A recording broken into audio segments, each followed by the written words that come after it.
Good morning. Good morning, everyone. Had a little bit of technical difficulties right there. How are you? How are you? How are you? Today we are talking about how to hit your goals. So today it's just me.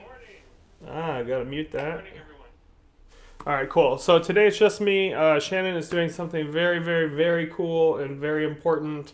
So if you see Shannon out in the streets, wave hi to her. Today we also have a blowout sale. We extended our sale in South Lyon because of the weather. So if you're out and about this afternoon, we'll be running that sale from 12 to 5. Today we're going to talk about hitting your goals, and we talk about goals a lot. I talk about goals it seems like every probably 20 times a day I'm talking about goals, and then the rest of the times, the other 10,000 times, is focused on actually achieving those goals.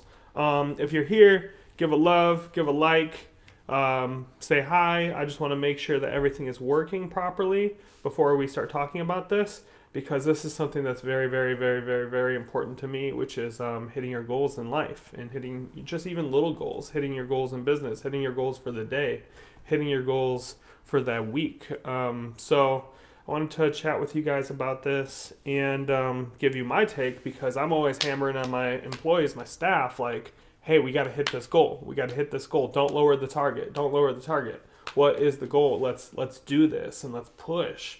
Let's push and make it happen. And me and Shannon this past year really made some incredible things happen, revenue wise, helping our clients wise, and literally it was just off of our force and effort that we were able to make things happen, along with all the great people that we've worked with.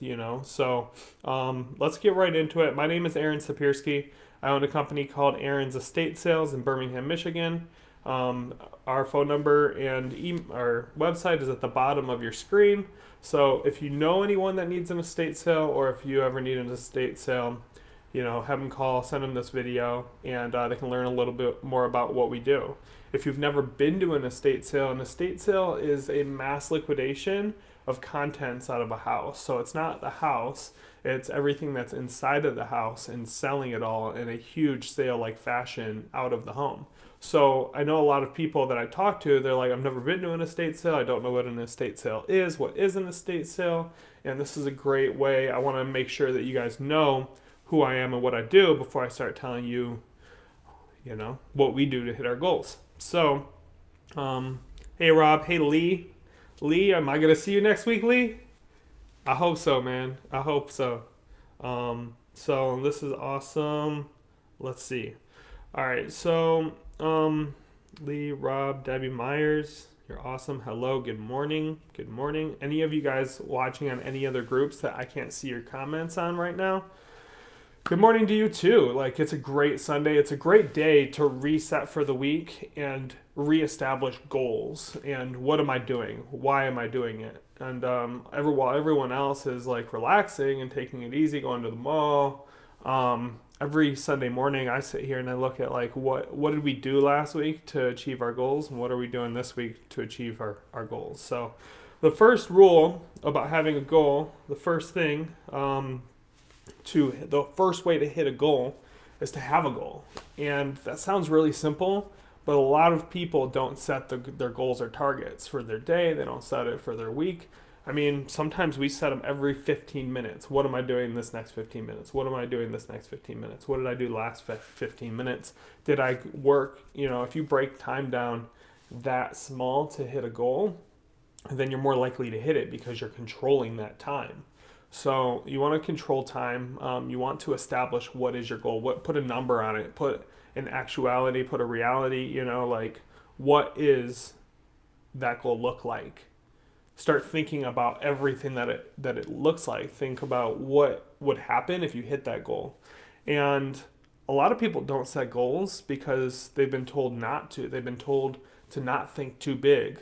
They've been told to slow down. They've been told to, oh, you should take it easy. You should stop working. And so people don't set goals, because like large enough goals, because they've just been hammered so down by society that like they don't really think anything is possible.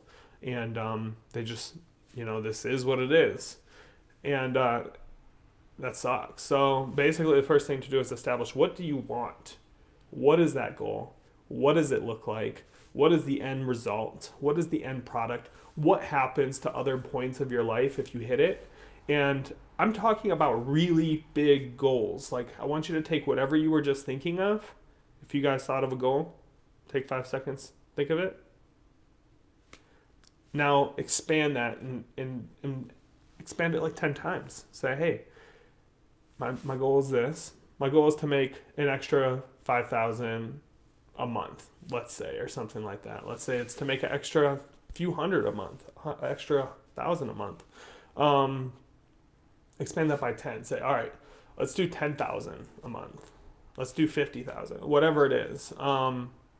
And that game, what happens if you were to hit that? What happens if you were to hit that 10,000 a month extra, Well, how would your life change? How would your life look? And it gets exciting enough to play. So that's the first thing about a goal, is that it has to be exciting to play. It has to be interesting. It has to be enough. Like, it has to be more than enough, like plenty. It has to be abundance of whatever it is that you want, or else you'll lose interest.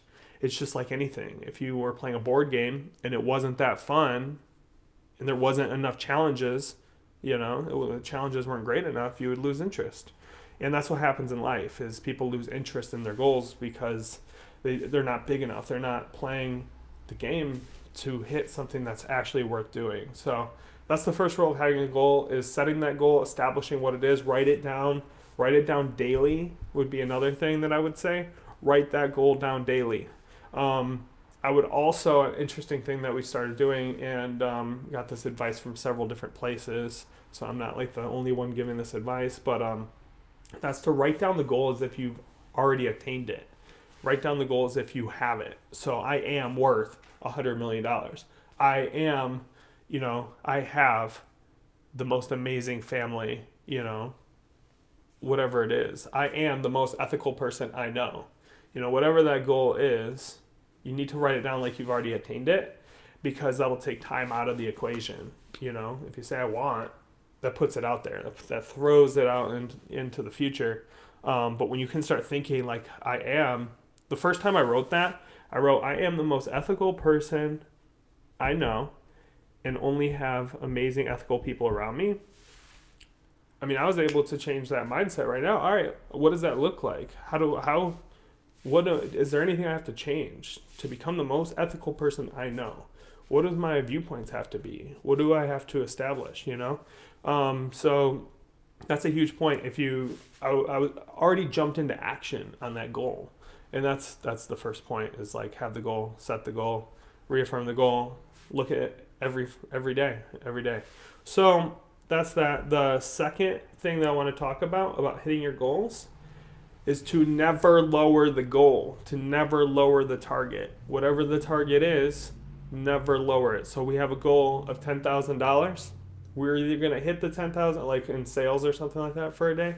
We're either going to hit the 10,000 or not, but we're not going to lower it once we realize we're not. We're going to keep working. We're going to work faster. We're going to work harder. We're going to increase the action to hit the goal. And that is a massive, massive point, because usually what people do is they're like, oh, that's unattainable. I'm not making it. I didn't really focus on it. Like, they get to the end of the year realizing that they're in worse condition than they were when they set their New Year's resolution, and they just lower the target. They're like, all right, well, it's not worth doing. Like, no, keep the target, keep that goal. So our goal in business is $10 million a year, and we need to keep that target. And we need to do any actions to create that goal. We can't just say, okay, let's lower the target, because it's probably unrealistic or things like that. The second you do that, you invalidate the goal, you throw it out the window. So that would be the other thing I would say about goals, is set the goal,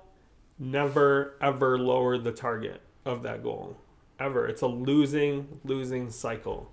You lower it, and then you're back to where you are.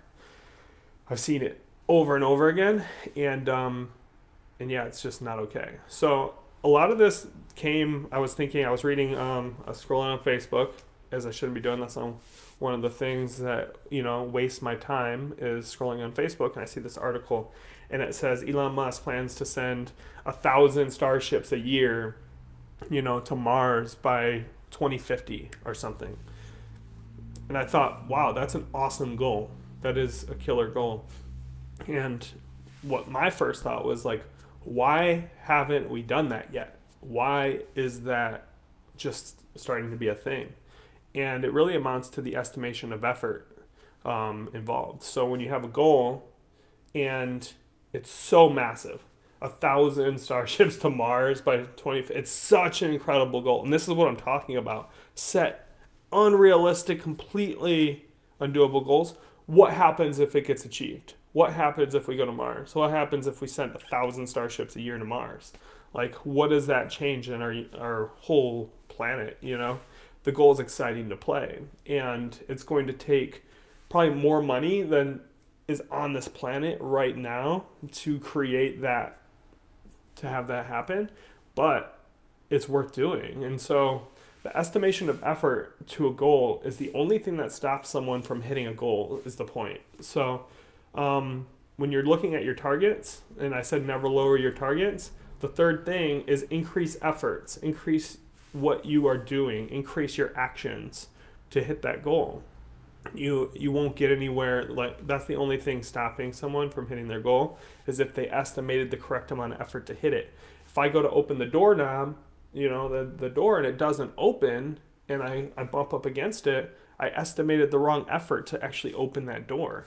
But if I go to the door, I twist it, I walk into the door, then the correct estimation of effort was there. And that's the point, is like, you set a goal, $10 million, $100 million, $1 billion, whatever it is, $50,000, $100,000. And the only thing stopping you from hitting that goal is estimating what it's actually going to take to hit that goal, and then executing on those actions, which is the estimation of effort. So you have to estimate effort correctly. You've got to say, this is where I want to be. This is how long I want to do it. How much do I actually have to work to be able to do that? And so for me, I love this. Sorry, I was just going to talk about something, but I just got a message from Rachel, massive estate sale company in Texas, and she's amazing. She said, I set my goal of $6 million, expecting it to come from one place, and then she was offered an opportunity to buy a pawn shop. My goal is now $10 million. Another catalyst has been added to get me there. So that's a good point. Like, what you're doing might not get you to that goal. It might not be the right vehicle. This is a massive issue that I've had with my business and estate sales, is I'm like, can this really take me to where I want to go? Can this really produce enough revenue? Can we get enough staff? Can we get enough advertising? Is there enough sales to do? Is there enough out there to actually, is it the right vehicle? And that's a huge point, is it's all about finding the right vehicle to take you to your goals. And what you're in right now may be the right vehicle, and you might be just not looking at the opportunity that's there because it's hard, because it's tough, all these things.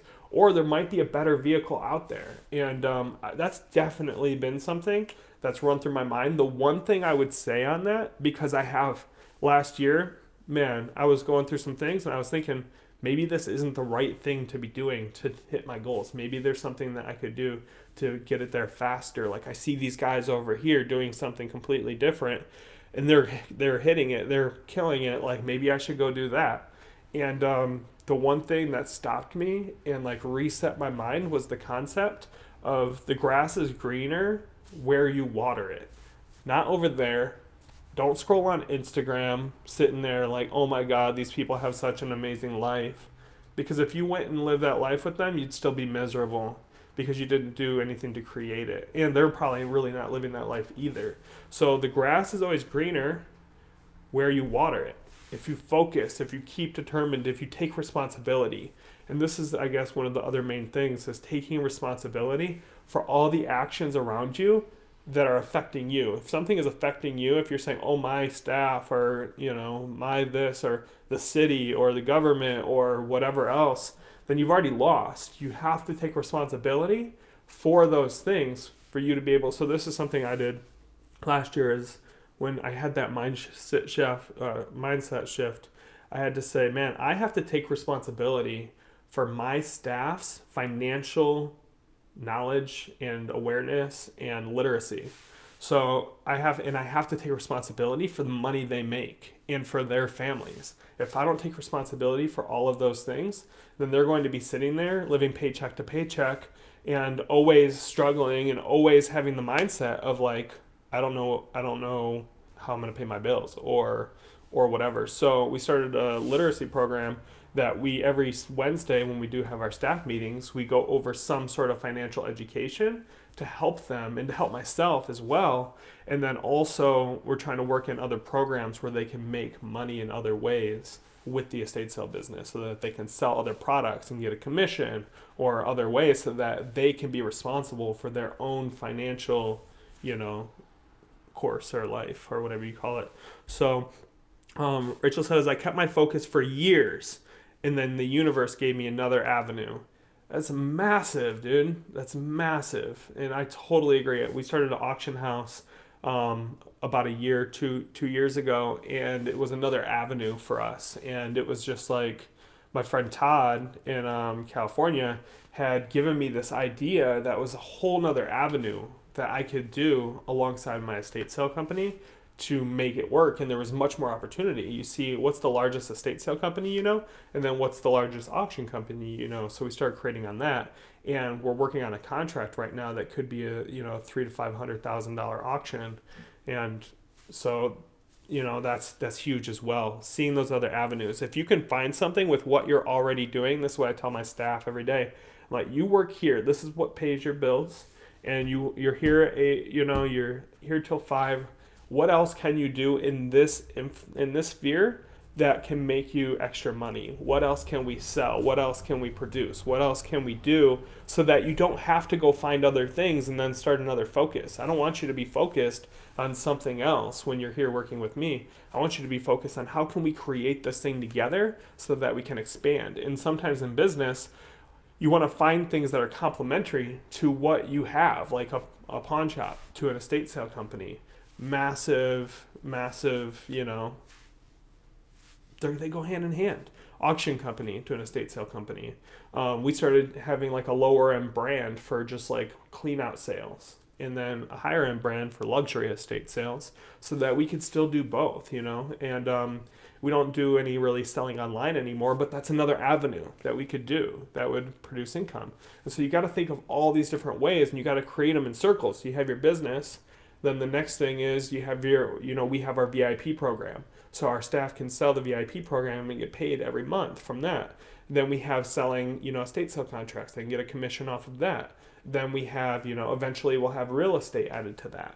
And you have to find things to get to your goal in the same sphere. Don't go off learning 20 different things or all crazy. Stay and water your grass. The grass is greener where you water it. It's your grass. If his grass is greener over there, it's because he's watering it and taking care of it, doing something about it. So when you see people that are doing more than you or things that you want to do, and oh my God, that looks so great, just know that that's there because it's being created. Your stuff is in the condition that it's in because you are creating it to some degree or another. I had someone tell me this is one of the most amazing mindset shifts to me. And they said that if you walk in and your staff are cranky and everyone's irritated and nobody's winning, everyone's late, like all of those things, that is being created by someone. That is not just like a symptom of, things that happen. That's being created by someone. If you walk in and you see a winning team that's going towards a goal and that's all together and friendly and happy and on time, early, every single day, that's winning, that's also being created. So that was a huge shift for me, because I was like, man, I see these things happening in my business that I'm not taking responsibility for. Somebody's creating those things the way they are. Somebody's, I don't want to show up, or, complaining in the background without anybody hearing it. And those things affect your life. So whatever condition you are in or the surroundings of you, someone is creating that. It's either you or someone else. It could be, and it could be great things. The condition could be really good, or it could be really poor, and you might need to change the people around you if you want to change. That's definitely a thing. I love this. Rachel says her staff now goes to others estate sales and buys gold and silver to be able to sell so that they can make extra money. I love that so much. Rachel, I hope I see you next week at the estate sale conference. We have something very, very special launching at the estate sale conference, and we will also be going live from the estate sale conference, and I would love to interview people like Rachel Fitch. Obviously I look up to you and several other people that we've worked with before in this business, but we have something very, very special. We're going to bring our whole studio set up so that we can go live many times throughout the conference through Facebook. We're going to be interviewing different estate sale professionals that we look up to. There's about 10 people around the country that we're really good friends with, and that we learn an incredible amount from. So we would love to bring them to you and show you them and all of that. I can't even talk. Cool. So thank you guys for joining us. With your goals, you have to set a goal. You have to never lower the target, and then you have to increase actions to hit that goal. Never, ever, I'm telling you this, I'll say it again. Every time you think, oh, it's too much, or oh, that's not possible, never, ever think that. Never lower it. Never lower that target, man. Get that out of your mind. Say, all right, what do I have to do it? What if I were to do it? Sometimes you won't even do it. Like, there's definitely things that I'm not going to Mars. I'm not putting people on Mars yet or anything like that. But damn, what would it take to actually do that? What would it take to do that in a time frame that's not like crazy? And yeah, that's what I got. So thank you guys for joining me. You can hit any goal that you put your mind to, but only in this fashion. Only if you actually set the goal, rewrite it every single day. Every single morning I'm writing, and I write them every single morning. I have 5 businesses worth $100 million each. I write, my family is in the best condition of our lives and extremely happy and prospering. I write, I am the most ethical person I know. All these different things, I write them down every single morning, and it helps me reset my day. Now I know what I'm doing for that day. Like, why do we go to work and do all these things? And it just becomes this monotony. Well, I know why I'm doing them because I rewrite my goals every day. So then when I go to work and people are just chit-chatting, you should see the looks I give, like when people are wasting time, because my goal is so massive that I have to increase the activity to hit them within a certain timeline. So I don't have time to chat and talk. I don't have time to be, super social. I'm a nice guy, but I have to go to work. I have this goal. I am going to get it done. And that's what I want you guys to be like. I want you guys to just be driving to hit those goals. And then, because that success, that's the game. Like, in hitting those goals is your happiness.